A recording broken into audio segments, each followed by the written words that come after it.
नमस्कार दोस्तों। आज की इस खास चर्चा में आपका स्वागत है। तो चलिए बिना किसी देरी के सीधे मुद्दे पर आते हैं। आज हम भारत सरकार की एक बहुत ही बड़ी और अहम योजना आयुष्मान भारत योजना, जिसे हम PMJAY के नाम से भी जानते हैं, उसे पूरी तरह से डिकोड करने वाले हैं। इस पूरे सिस्टम को एकदम आसान और आम बोलचाल की भाषा में समझेंगे ताकि कोई कंफ्यूजन ना रहे। जरा सोचिए, एक अचानक से आई मेडिकल इमरजेंसी किसी भी परिवार को आर्थिक रूप से कितना तोड़ सकती है। ये एक कड़वी सच्चाई है कि कोई गंभीर बीमारी एक अच्छे खासे मिडिल क्लास या गरीब परिवार की जिंदगी भर की खून पसीने की कमाई को एक ही झटके में खत्म कर सकती है। ये सिर्फ सुनी सुनाई बात नहीं है, बल्कि हर रोज न जाने कितने परिवार इस भयानक सच का सामना करते हैं। और ठीक इसी परेशानी का हल निकालने के लिए एंट्री होती है हमारी आज की इस योजना की। और इसका सबसे बड़ा मैजिक नंबर है 5 लाख। जी हां, बिल्कुल सही सुना। आयुष्मान भारत योजना के तहत हर एक पात्र परिवार को हर साल पूरे 5 लाख रुपए तक का हेल्थ इंश्योरेंस कवर मिलता है। सच कहूं तो हेल्थ केयर के मामले में यह अपने आप में एक बहुत बड़ा गेम चेंजर है। तो आज के इस विश्लेषण में हम क्या-क्या कवर करने वाले हैं। सबसे पहले आयुष्मान भारत का एक बेसिक परिचय देखेंगे, फिर इसकी मुख्य विशेषताएं, उसके बाद समझेंगे कि इसका लाभ आखिर मिलता किसे है, यानी पात्रता क्या है। फिर कार्ड बनवाने और अस्पताल की पूरी प्रक्रिया जानेंगे और आखिर में बात करेंगे इसके डिजिटल मिशन और प्रभाव की। चलिए पहले हिस्से से शुरुआत करते हैं। आयुष्मान भारत का परिचय और इसकी कुछ बुनियादी बातें समझ लेते हैं। दुनिया की इस सबसे बड़ी हेल्थ इंश्योरेंस योजना को 23 सितंबर 2018 को लॉन्च किया गया था। इसका मेन टारगेट क्या है? हमारे देश के वो परिवार जो आर्थिक रूप से कमजोर हैं। अब एक बहुत ही दिलचस्प बात यह है कि इस योजना के 2 मुख्य पिलर्स या स्तंभ है। पहला है हेल्थ एंड वेलनेस सेंटर, जो छोटी-मोटी बीमारियों या प्राथमिक देखभाल के लिए बनाए गए हैं, और दूसरा है PMJAY, जो सीधे अस्पतालों में गंभीर बीमारियों के बड़े इलाज के लिए काम आता है। अब आगे बढ़ते हैं और देखते हैं कि इस योजना की मुख्य विशेषताएं क्या हैं। आखिर क्या चीज़ है जो इसे बाकी इंश्योरेंस पॉलिसीज से एकदम अलग बनाती है? सबसे कमाल की बात तो ये है कि ये पूरा का पूरा सिस्टम 100% कैशलेस और पेपरलेस है। मतलब ये कि अस्पताल में अपनी जेब से एक भी पैसा नहीं देना है और ना ही फाइलों का गट्ठर लेकर इधर-उधर भागना है। और हाँ, जो पुरानी बीमारियां होती हैं ना, वो इसमें पहले ही दिन से कवर हो जाती हैं। इसके अलावा परिवार में कितने सदस्य हैं या उनकी उम्र क्या है, इसकी कोई लिमिट नहीं है। और सबसे बढ़िया बात, पूरे देश में पोर्टेबिलिटी है, यानी इस कार्ड को लेकर भारत के किसी भी कोने में इलाज करवाया जा सकता है। यहाँ पर एक बहुत बड़ा कंफ्यूजन होता है जिसे क्लियर करना बहुत जरूरी है। देखिए, एक तरफ होता है आयुष्मान गोल्डन कार्ड, जो असल में इलाज के लिए 5 लाख रुपए का हेल्थ इंश्योरेंस देता है, और दूसरी तरफ होती है आभा, यानी ABHA ID। आभा ID सिर्फ एक डिजिटल हेल्थ अकाउंट है। ये कोई इंश्योरेंस नहीं है, बल्कि यहाँ सिर्फ सारे मेडिकल रिकॉर्ड्स और लैब रिपोर्ट्स सुरक्षित रखे जाते हैं। तो ये दोनों चीजें बिल्कुल अलग हैं, इन्हें मिक्स मत कीजिएगा। अब जरा इस योजना के स्केल या इसके दायरे पर नजर डालिए। एक नंबर बताना चाहूंगा, 1393। जी हां, ये कोई छोटा मोटा नंबर नहीं है। आयुष्मान भारत के अंदर करीब 1393 अलग-अलग मेडिकल प्रोसीजर कवर होते हैं।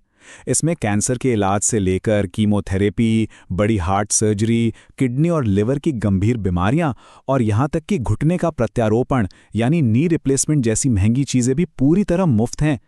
प्रसव, नवजात शिशु की देखभाल या अचानक हुए एक्सीडेंट्स के मामले भी इसमें शामिल हैं। और एक और जबरदस्त बात बताऊं, अस्पताल में भर्ती होने से 3 दिन पहले के टेस्ट और डिस्चार्ज होने के 15 दिन बाद तक की दवाइयों का खर्च भी यही योजना उठाती है ना कमाल? अब आते हैं उस सवाल पर जो शायद हर किसी के दिमाग में घूम रहा होगा, पात्रता, यानी आखिर इसका लाभ मिलता किसे है। इसके लिए सरकार ने साल 2011 के SEC डेटा का इस्तेमाल किया है। चलिए इसे थोड़ा डिकोड करते हैं। अगर हम ग्रामीण या गांव के इलाकों की बात करें तो इसके नियम काफी स्पष्ट हैं। ऐसे लोग जो कच्चे मकानों में रहते हैं या ऐसे परिवार जहां 16 से 59 साल के बीच का कोई कमाने वाला वयस्क सदस्य नहीं है, वो इसमें आते हैं। इसके अलावा जो भूमिहीन परिवार पूरी तरह से मजदूरी या शारीरिक श्रम पर निर्भर हैं, SC/ST परिवार हैं, या जिन्हें कानूनी रूप से बंधुआ मजदूरी से आज़ाद कराया गया है, वो सभी सीधे तौर पर इस योजना के हकदार बन जाते हैं। वहीं अगर शहरों की बात करें तो यहाँ पात्रता मुख्य रूप से इस बात पर तय होती है कि इंसान काम क्या करता है। जैसे कि कूड़ा बीनने वाले, घरेलू कामगार, सड़कों पर रेहड़ी पटरी लगाने वाले, कंस्ट्रक्शन साइट पर काम करने वाले मजदूर, प्लम्बर, पेंटर या फिर हमारे ट्रांसपोर्ट और सफाई कर्मचारी। इसे देखकर एक बात तो बिल्कुल साफ हो जाती है, इस पूरी योजना का मुख्य फोकस उन लोगों को सुरक्षा देना है जो रोज कुआं खोदते हैं और रोज पानी पीते हैं, यानी हमारे दिहाड़ी मजदूर। तो अब तक हमने थ्योरी समझ ली, अब बात करते हैं प्रैक्टिकल की, यानी कार्ड कैसे बनेगा और अस्पताल की प्रक्रिया क्या होगी। सबसे अच्छी खबर तो ये है कि इसके लिए कोई लंबी चौड़ी फाइलों या नए एप्लीकेशन फॉर्म्स की झंझट नहीं है। अपना नाम चेक करने के बस 4 बहुत ही आसान तरीके हैं। पहला, सीधे आधिकारिक वेबसाइट pmjay.gov.in पर चले जाइए। दूसरा, हेल्पलाइन नंबर 14555 पर एक कॉल घुमा लीजिए। तीसरा, अपने घर के पास किसी भी जन सेवा केंद्र या CSC में चले जाइए।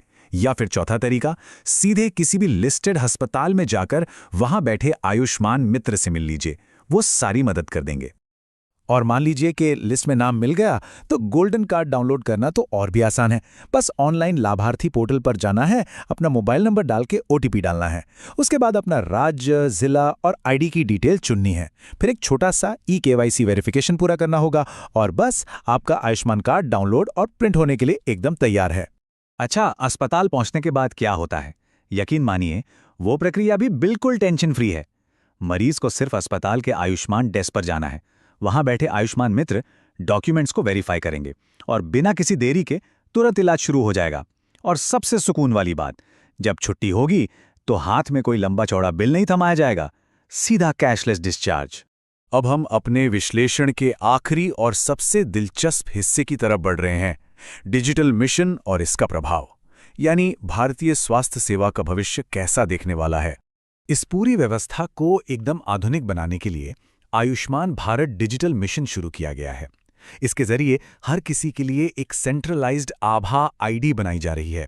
इसका फायदा यह है कि अब मरीजों की जितनी भी लैब रिपोर्ट्स या डॉक्टर के पर्चे हैं, वो सब डिजिटल लॉकर की तरह सुरक्षित रहेंगे। वो जो पुरानी भारी भरकम मेडिकल फाइलें साथ लेके चलने की मजबूरी होती थी ना, वो अब बिल्कुल खत्म हो जाएगी। इससे भविष्य में डॉक्टर को दिखाना और फॉलोअप इलाज करना बहुत ही सटीक और आसान हो जाता है। अगर हम जमीन पर इस योजना के असल प्रभाव की बात करें तो ये सच में जिंदगी बदलने वाला है। ये अनगिनत परिवारों को कर्ज के उस गहरे जाल में फंसने से बचा रही है जहां से निकलना लगभग नामुमकिन होता है। आज एक बेहद गरीब इंसान भी बड़े से बड़े प्राइवेट अस्पताल में जाकर VIP लेवल का इलाज करवा सकता है। इसमें हमारी महिलाओं और बुजुर्गों की सेहत पर खास ध्यान दिया गया है। और सबसे बड़ी कामयाबी ये है कि सही वक्त पर सही इलाज मिलने से देश में मृत्यु दर में भी काफी कमी आई है। अगर इस पूरी चर्चा का सार निकाला जाए तो उसे बस एक वाक्य में कहा जा सकता है, करोड़ों लोगों को सम्मान के साथ जीने का अधिकार देना। क्योंकि गौर से देखा जाए तो ये योजना सिर्फ कुछ मुफ्त दवाइयों या इलाज तक सीमित नहीं है। ये एक इंसान की गरिमा, उसके आत्मसम्मान और बुरे वक्त में उसे एक मजबूत सहारा देने के बारे में है। तो दोस्तों, ऐसे ही और भी जटिल विषयों को आसान भाषा में समझना चाहते हो तो हमारे YouTube चैनल को सब्सक्राइब करना बिल्कुल मत भूलिएगा। सीखते रहिए, सुरक्षित रहिए और हाँ, अपना ख्याल रखिए।